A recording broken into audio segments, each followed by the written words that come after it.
غالب کی حویلی اس لیے مشہور ہو گیا غالب اس میں رہتے تھے، ورنہ غالب کی اپنی کوئی حویلی نہیں تھی. غالب صاحب ہر جگہ کرائے پہ ہی رہے. پہلے وہ ناب لوہارو کی حویلی تھی کیونکہ ان کی بیوی جو تھی وہ لوہارو کی تھی، ہمارے خاندان کی تھی. وہ غالب لوہارو کے نہیں تھے، غالب دلی والے نہیں تھے، غالب تو آگرہ سے آئے تھے، مگر وہ دلی والے بن گئے، دلی میں رہتے رہتے اور پھر ایسے بنے کہ اب دلی والے اپنے آپ کو ریلیٹ کرتے ہیں غالب سے. بہرحال تو غالب پہلے 2-3 جگہوں میں الگ الگ رہے. آخری 6 سال جو تھے نا ان کے زندگی کے، وہ اس حویلی میں رہے. تو یہ حکیم غلام محمود خان صاحب کی حویلی تھی.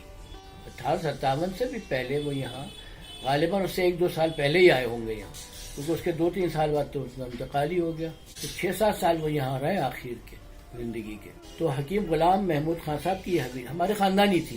تو اس زمانے میں غلام محمود خان صاحب بڑے تھے خاندان کے، تو یہ حویلی ان کے حصے میں آئی ہوئی تھی. تو یہ مسجد جو ہے اس کی بالکل بیک ہے وہ حویلی تھی، 2 منزلہ حویلی تھی. مطلب گراؤنڈ فلور اور فرسٹ فلور، کافی بڑی جگہ ہے وہ.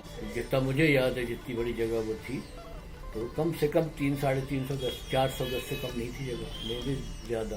اور اونچا تھا، طاقے وغیرہ گر گیا تھا سب. تو طاقے اپنے مرزا غالب اس حویلی میں آن کے بس، جب تو یہ حویلی تھی باقاعدہ، بلکہ غالب نے جو شعر کہا ہے یہاں آنے کے بسنے کے بعد ہی کہی ہے کہ مسجد کے زیر سایہ ایک گھر بنا لیا ہے، ایک بندہ کمینہ ہمسایہ خدا ہے.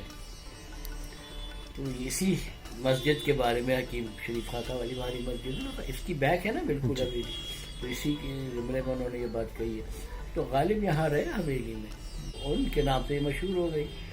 تو غالب جب 1857 میں یہ لوٹا ہوئی ہے، تو ملک قاسم جان وغیرہ سب ادھر لوٹا ہے سارا یہ نا، یہاں تک غالب صاحب تک تو باغی آ گئے تھے سارے.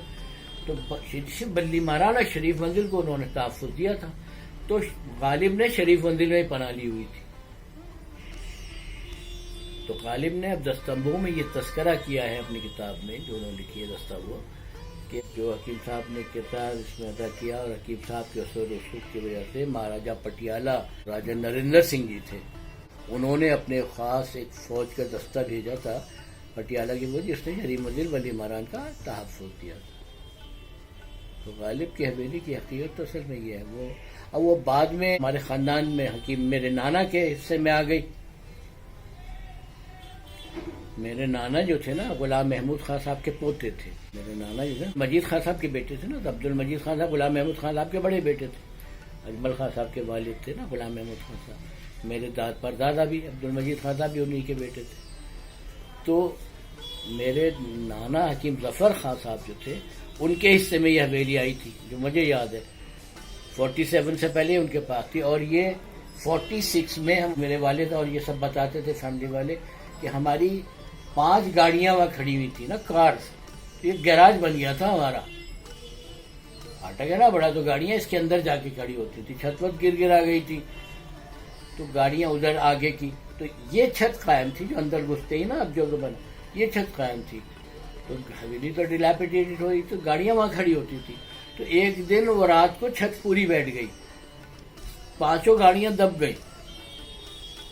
اور انشورنس وغیرہ اس زمانے میں ہوتا نہیں ہوگا، تو ظاہر ہے اس کے بعد کسی نے گاڑی لے، وہ 47 آ گیا، اللہ خیر صلی اللہ ہو گئی. تو جب میں نے آنکھ کھولی ہے تو سائیکل بھی نہیں تھی. ظفر خان صاحب کے بعد میرے چھوٹے ماموں جو تھے حکیم شریف خان صاحب کے چھوٹے بھائی شبیر احمد خان صاحب، ان کے حصے میں آئی. تو یہاں ٹال والا تھا، ایک ابراہیم ٹال والے کے نام سے تھا، جو کوئلے اور لکڑی وغیرہ بیچا کرتا تھا. تو اس نے یہ کرائے پہ لے لی تھی. تو اس زمانے میں 21 روپے اس کا کرایہ تھا، مجھے یاد ہے، لیٹ 50s کی بات بتا رہا ہوں میں. 21 روپے کرایہ تھا. اور اس کرائے میں بھی جو کیا نام ہے میری نانی جو ہے اس میں سے کرایہ وہ لکڑیاں اور کوئلے منگا لیا کرتی، تو کرایہ اسی میں برابر ہو جایا کرتا. یہ غالباً 62 میں حکیم شبیر احمد خان صاحب کے نام تھی نا، یہ شبیر احمد خان شریف احمد خان دونوں بھائی. تو شبیر صاحب تو انگلینڈ مائیگریٹ کر گئے تھے. تو حکیم شریف خان صاحب نے جیسے میں بتا رہا تھا ممبر تھے کارپوریشن کے بھی. تو 62 میں جب انہوں نے پہلا الیکشن لڑا ہے اس وقت یہ انہوں نے بیچی ہے، ابراہیم ٹال والے نے خریدی تھی. مگر اس کا 2 پورشن تھے. ایک میں ابراہیم ٹال والا تھا اندر،